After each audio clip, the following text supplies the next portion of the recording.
Rebecca Gurung, the first female architect of Bhutan. She's currently the Vice President of the Institute of Architects of Bhutan.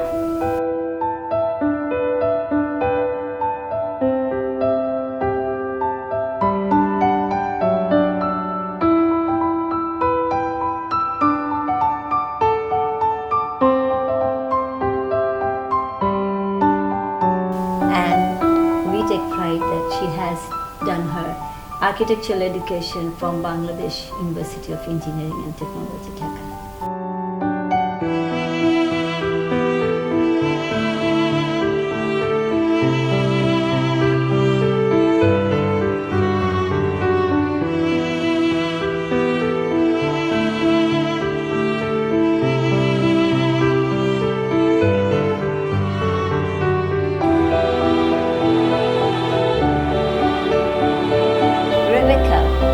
Welcome to Dhaka. So we are here for Acacia 2019, and I would like to know what are the development of the modern architecture in Bhutan.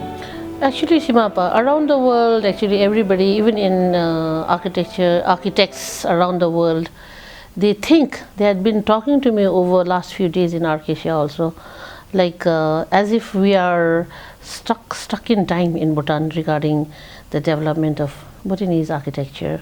So I had been clarifying with them and giving them information that no, we are not stuck in time. We have policies, we have bylaws in place, and we even have certain rules and regulations that allow our young architects to play around, do permutation and combination of our traditional Bhutanese elements and come up with a temporary balance and all those things in the building. And where to put these buildings is a big question. For that, again, our policymakers have like policies in place.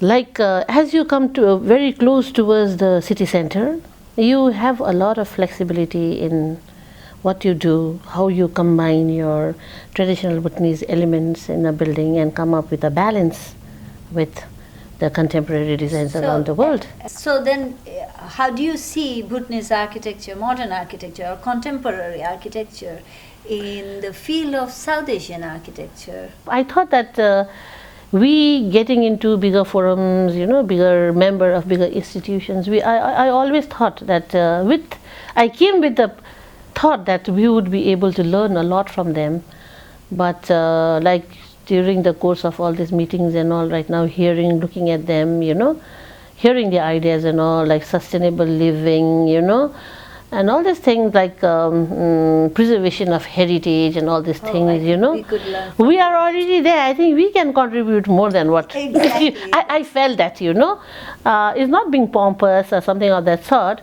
We are lucky that earlier I used to think, we are like an animal in a zoo, like see nothing is happening, no like glass walls in our buildings, like nothing, like no spider webs in the airports and all. But then I think we have done the right thing.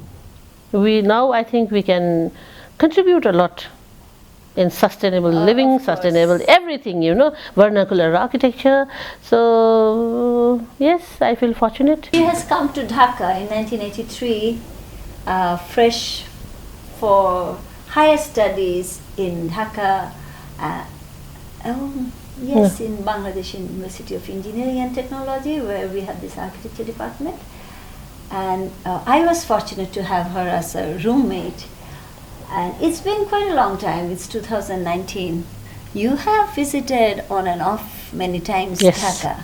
How do you see the architecture development of Dhaka? Let me go back to 1993 when I came as a very young girl of 17 years old. And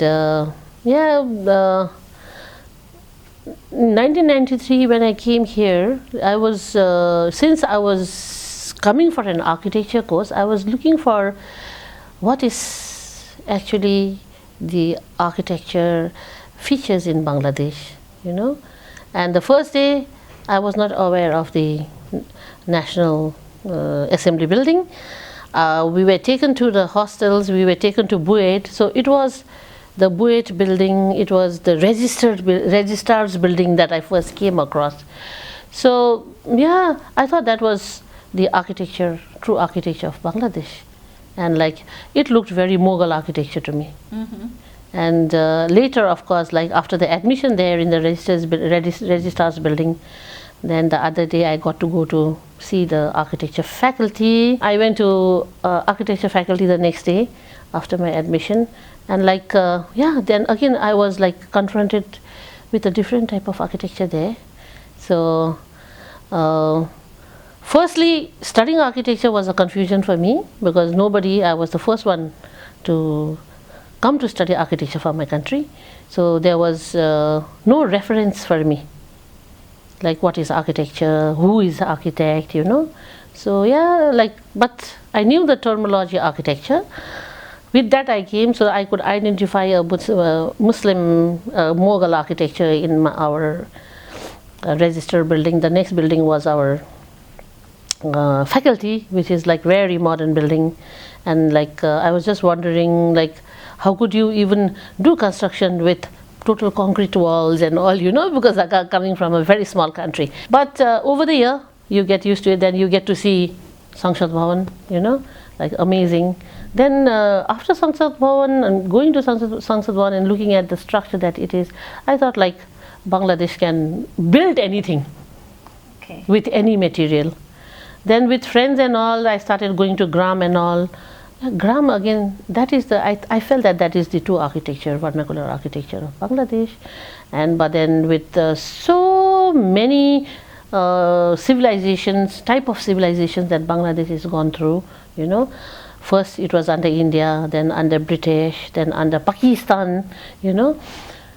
After going all through all this cultural, you know, dominance or whatever, I think you can call cultural dominance, because it was a cultural dominance to the end, which gave you all independence. So yeah, I think Bangladesh has no other way to go but to go like very, very, like what you see the architecture right now, you know, like borrowed from the West. Yeah, not only West, as close as Singapore, close as Bangkok, you know. And I think Malaysia and Bangladesh, they started developing around same time. So it was Singapore example that they were following. So they had nowhere to go but that. But then, of course, there are other structures also, like the Jali structure and all. Now I think the architects are coming back to that, which is like, yeah, with the presentation and all. I haven't been across, but with the presentation that I've seen, marinas, mosque and all those things, you know. Now I think you all are coming back to your roots, I also feel.